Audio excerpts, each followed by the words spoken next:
Welcome to NS computer institute. Hello दोस्तों, कैसे हो? आशा करता हूँ आप सभी अच्छे होंगे। तो वीडियो स्टार्ट होने से पहले अगर आप सभी चैनल में नए हैं तो चैनल को सब्सक्राइब कर लीजिए, बेल आइकन को नोटिफिकेशंस के लिए ऑन कर लीजिए। तो जैसा कि हमने 4 वीडियो अपलोड कर दिए टैली के, अब उन वीडियो में से हमने सेल्स ट्रांजेक्शन बाई कैश और bank, purchase transaction by cash और बैंक, ये सारी चीज़ें हमने सीख ली है। कैसे एंट्री होती है, मतलब कि ट्रांजेक्शन कैसे होते हैं, बिल कैसे मिलते हैं हम जब काम करने जाते हैं मार्केट में, तो वो सारी चीज़ें हमने देखा। उन्हीं की कुछ एंट्रियाँ हैं और जो असाइनमेंट 1 आपको होमवर्क के रूप में मिल रहे हैं, आप उन्हें घर में प्रैक्टिस कर सकते हो कॉपी में जनरल रजिस्टर बना के। इसके बाद टैली में कैसे फिट करना है वो हम आगे सीखेंगे। अभी लेकिन इनके हम एंट्री को सॉल्व करना सीख रहे हैं।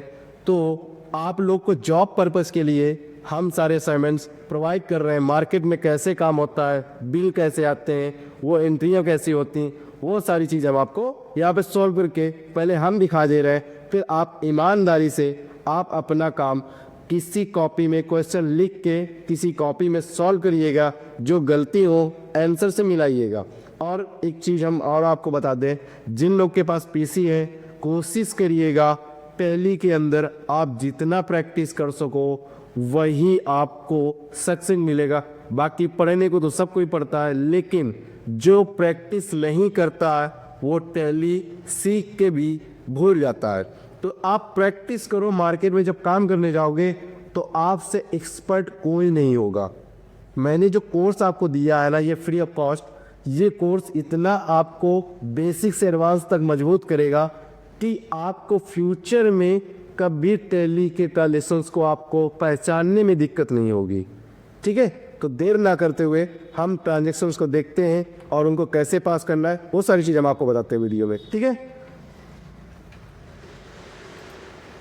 तो ये रहे कुछ ट्रांजेक्शंस जो आपको मिले हैं। जैसा कि पहला हमारा ट्रांजेक्शन है, ये हमारा पहला ट्रांजेक्शन है, इसे हटा देते हैं थोड़ा सा। ठीक है, तो हाँ देखिए, सेल्स एंड परचेज दोनों एंट्री है। असाइनमेंट 1 है, क्वेश्चन आपको 12 मिले हैं। अब इसे पास कैसे करना, देखो, तो हमने पहले आपको बेसिक रूल बताया था जिसमें आपको कहा गया था कि जो आता है वो डीआर होता है और जो जाता है वो सीआर होता है। तो देखो, इसमें आपको पहचानना आया क्या है और गया क्या है, फिर उसी इस फॉर्मेट में, मतलब डेट पर्टिकुलर डेबिट क्रेडिट वाले में आपको सॉल्व करना है। कैसे सॉल्व करना है, हमने आपको 2 एंट्रियाँ सॉल्व करके पिछली भी बार बताया था, पिछली वीडियो में, और इस वीडियो में हम पूरा आपको 12 क्वेश्चन सॉल्व करके बताएंगे। ठीक है, तो पहला क्वेश्चन है सोल्ड गुड्स ₹48,000 इन कैश। तो अब देखो, ये जो बिल है, ये बिल है किसी ने बिजनेस में सेल किया, मतलब बिजनेस से किसी को बेचा है और उस पर्सन ने मुझे कैश पेमेंट दिया है। तो अब आप एक चीज़ और समझो, हम जब भी काम करने जाते हैं तो वहाँ पे किसके काम होता है, बिजनेस का काम होता है। यहाँ पे ना अपना काम करते हो ना किसी और का काम करते हो, वहाँ पे बिजनेस में होने वाले ट्रांजेक्शन्स को ही हम मेंटेन करते हैं। तो बिजनेस में आप यहाँ पे जो आता है जाता नियम लगाओगे तो वो कहाँ पे लगाओगे, बिजनेस में लगाओगे। तो अब यहाँ पे ध्यान रखो, ये बिजनेस किसी का भी हो उससे मतलब नहीं है, यहाँ पे आ क्या रहा है बिजनेस में और जा क्या रहा है। तो पहले एंट्री में देखो तो आ गया है सोल्ड गुड्स ₹48,000 इन कैश। तो यहाँ पे देखो, बिजनेस से सेल किया गया है और जिसमें से हमको कैश मिला है, मतलब बिजनेस से गुड्स 48,000 रुपये का सेल हुआ है, मतलब बेचा गया, और जिसके बदले में उस पर्सन ने, मतलब जो ग्राहक है उस पर्सन ने मुझे कैश से पेमेंट दिया है। ठीक है, तो अब देखो, गया क्या है, बिजनेस से गया तो गुड्स है, आया क्या है, कैश आया। तो बस नियम क्या है मेरा, जो आता है डीआर होता है, जो जाता है वो सीआर होता है। तो आया क्या है, आया यहाँ पे कैश है, तो जो आता है उसे पहले लिखा जाता है पर्टिकुलर में। यहाँ पे मैं लिखूंगा, क्या लिखूंगा, यहाँ पे मैं लिखूंगा पर्टिकुलर के अंदर बैंक कैश अकाउंट, क्या लिखूंगा, कैश अकाउंट। तो यहाँ पे लिखेंगे कैश।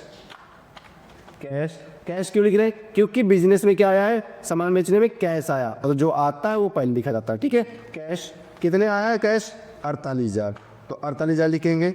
और एक चीज़, जितने का हम सामान बेचेंगे उतना ही हमारा कैश आता है। तो हमने आपको पहले भी आपको थ्योरी में दिखाया है कि जो हम जितने का आपको सामान देंगे उसी को हमें उतना ही पैसा क्रेडिट होता है। जितना हम डेबिट देंगे उतना हमें क्रेडिट मिलेगा, और जितना क्रेडिट देंगे उतना हमें डेबिट मिलता है। ठीक है, तो 48,000 रुपये का कैश आया है।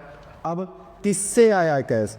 तो बिजनेस से क्या हुआ? सेल हुआ, गुड्स गया है। तो जब गुड्स जाता है तो सेल्स करने पे गुड्स जाता है, तो जब गुड्स गया तो गुड्स की जगह पे हम सेल्स शब्द का इस्तेमाल करते हैं, और इसे जोड़ने के लिए हम टू लिखते हैं, TO। ठीक है, अब इसके बाद सेल्स अकाउंट लिखे हुए, सेल्स अकाउंट।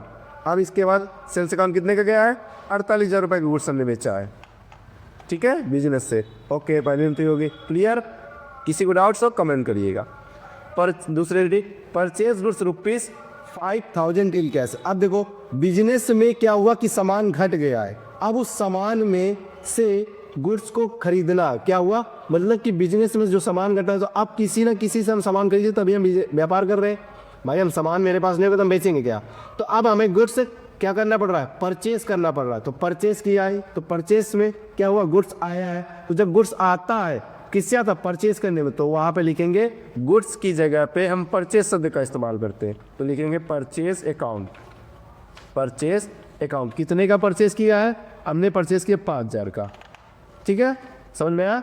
नेक्स्ट, अब यहाँ पे गया क्या है? मैंने 5,000 रुपये कैश दिया है। किसको? जो सामान लेके आया है, जिससे हमने सामान बाई किया, उसे हमने क्या दिया? कैश। तो टू कैश 5,000। ठीक है, दूसरी एंट्री भी हो गई।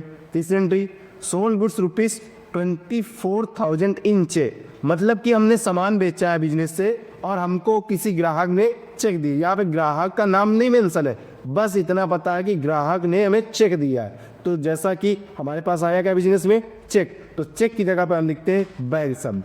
क्या लिखते हैं? Bank. Bank account, bank account कितने का बैंक अकाउंट? 24,000 का, मतलब 24,000 का चेक दिया उसने। ठीक है, अब इसके बाद 24,000 चेक दिया, तो गया क्या है मेरे पास से? गुड्स। जब जाता कब है? सेल करने पे, मतलब जो कोई पार्टी, सामने वाली पार्टी सेल कर, मतलब सामान लेने आई, तो गुड्स हम बेच रहे हैं। तो जब गुड्स सेल किया है तो गुड्स की जगह पे हम लिखेंगे सेल शब्द का इस्तेमाल। क्या करेंगे? सेल शब्द का इस्तेमाल करेंगे। तो यहाँ पे टू सेल्स अकाउंट। ठीक है, टू सेल्स अकाउंट। अब ये गया है तो DR पे नहीं लिखे, DR के कॉलम में नहीं लिखेंगे, गया है तो CR के कॉलम में लिखेंगे। ठीक है, समझ में आ गया? Next entry, purchase goods ₹3,000 by cheque. तो अब यहाँ पे परचेस किया गया। क्या किया गया? परचेस। तो परचेस किससे किया? बैंक से, मतलब कि परचेस किसी ग्राहक से किया, लेकिन उसको पेमेंट क्या दिया है? बैंक, मतलब मैंने चेक दिया, मतलब जो मैं बिजनेस का मैं हूँ, बिजनेस क्या दिया है? उस ग्राहक को चेक से पेमेंट किया है। तो यहाँ पे लिखेंगे क्या गया है? क्या गया है? चेक। तो जो जाता है वो CR होता है, जो जाता है, जो आता है वो DR होता है। तो यहाँ पे आ क्या रहा है? गुड्स आ रहा है। तो गुड्स किससे? परचेस करने में, तो गुड्स की जगह पे क्या लिखेंगे? परचेस शब्द, परचेस अकाउंट। परचेस अकाउंट कितने का परचेस किया उसने? परचेस किया उसने 3,000 रुपये का। ठीक है, 3,000 हो गए। अब गया क्या है? गया क्या है? चेक, मतलब मैंने चेक से पेमेंट किया है, बिजनेस ने पेमेंट चेक से किया। तो यहाँ पे लिखेंगे टू बैंक। अब गया है, CR पे जाएगा। ठीक है, अब इसके बाद नेक्स्ट एंट्री कितने है सेल्स की? तो क्या हुआ है? बैंक, मतलब कि बैंक आया है और क्या गया है? गुड्स गया है। तो यहाँ पे लिखेंगे बैंक अकाउंट, बैंक अकाउंट। हम आप लोग को एकदम धीरे धीरे बता रहे हैं, नहीं अब तक मैं एंट्री सॉल्व कर देता। आपको समझ में आना चाहिए, ये सारी चीज़ें आपको समझ में आए, कमेंट में बताइएगा। वीडियो को ज़्यादा से ज़्यादा शेयर करिए ताकि आपके फ्रेंड सर्कल में जिसे नीड है वो इन वीडियो तक पहुंच सके। ठीक है, ऐसा कंटेंट आपको सिर्फ जॉब के पर्पज से मैं फ्री ऑफ कॉस्ट प्रोवाइड कर रहा हूँ। ठीक है, ताकि आप लोग को जॉब में बहुत सारी हेल्प मिले। ठीक है, तो यहाँ पे 8,000 रुपये का गुड्स क्या हुआ है? गुड्स मैंने बेचा है, तो उसके बदले में मुझे पेमेंट रिसीव हुई है। किससे? चेक से, 8,000। अब यहाँ पे गुड्स गया है, मतलब कि सेल किया उसने, तभी हमने गुड्स दिया उसे। यहाँ पे सेल्स अकाउंट कितने का? 8,000 का। ठीक है, नेक्स्ट एंट्री है अपनी, फिर परचेस किए। तो परचेस करने पे क्या आता है? गुड्स आ रहा है, तो गुड्स की जगह पे क्या लिखते हैं? परचेस शब्द। परचेस। इसके बाद कितने का परचेस किया है? 7,000 रुपये का। किससे किया है? पेमेंट किससे दिया गया है? बिजनेस ने किससे पेमेंट दिया है? कैश से। तो टू कैश, ठीक है। तो किस है? 7,000, ठीक है, समझ में आ गया होगा। फिर इसके बाद देखो दूसरी एंट्री है, मतलब 7 नंबर एंट्री है, परचेज गुड्स रुपीज़ 6500 रुपये इन कैश। तो मतलब कि परचेस कैसे हुआ, मतलब ये गुड्स आया है तो गुड्स आता है परचेस करने पे, तो परचेस अकाउंट 6500 रुपये। इसके बाद गया क्या है? कैसे पेमेंट किया उसने? बिजनेस ने कैसे पेमेंट किया है, ठीक है। अब इसके बाद नेक्स्ट एंट्री, फिर सेल किया गया, मतलब कोई ग्राहक लेने आया सामान तो मैंने उसे बेचा है 12,500 रुपये का, या बिजनेस ने बेचा है, ठीक है।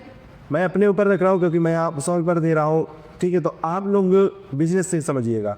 तो यहाँ पे 12,500 रुपये का सेल, तो किससे किया पेमेंट? कैश अकाउंट से, कैश अकाउंट, ठीक है। कैश अकाउंट डालो या ना डालो कोई दिक्कत नहीं है, लेकिन कुछ कंडीशन में डालो ज़्यादा बेस्ट लगता है। कैश अकाउंट किससे किया है? सेल्स से, टू सेल्स। कितने का है सेल्स? 12,500, ठीक है। अमाउंट गलत नहीं करिएगा, नहीं रिपोर्ट गलत आएगी। अभी रिपोर्ट बहुत सारी आनी है यहाँ पे, ठीक है। अब यहाँ पे फिर से सेल हुआ, मतलब ये फिर से कैश आ जाए क्योंकि सेल किया उसने।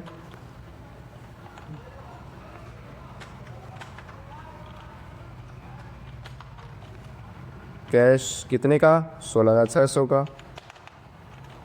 ठीक है। इसके बाद sales account, to sales 16,600।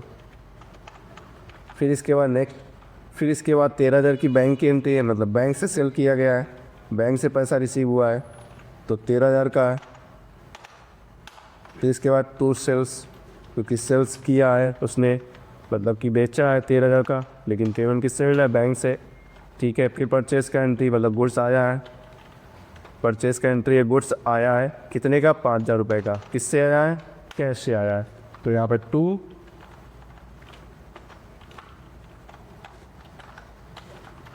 To cash 5,000, ठीक है।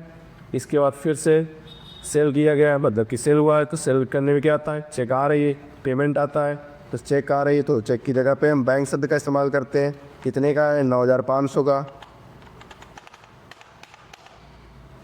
9,500 का।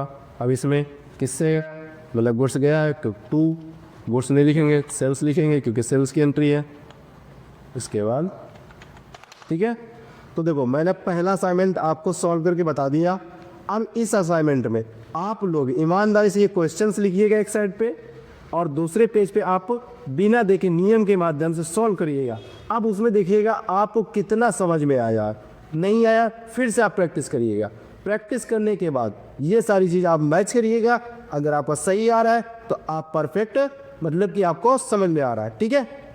और ये वीडियो आपके पिछले वीडियो के असाइनमेंट्स हैं, जो आपको हमने 2 चैप्टर पढ़ाए थे, सेल्स ट्रांजेक्शन बाय कैश और bank, purchase transaction by cash और बैंक, उसके ये असाइनमेंट्स हैं। फर्स्ट असाइनमेंट, इसके बाद सेकेंड असाइनमेंट आपको आएगा, वो भी हम कल आपको प्रोवाइड करेंगे।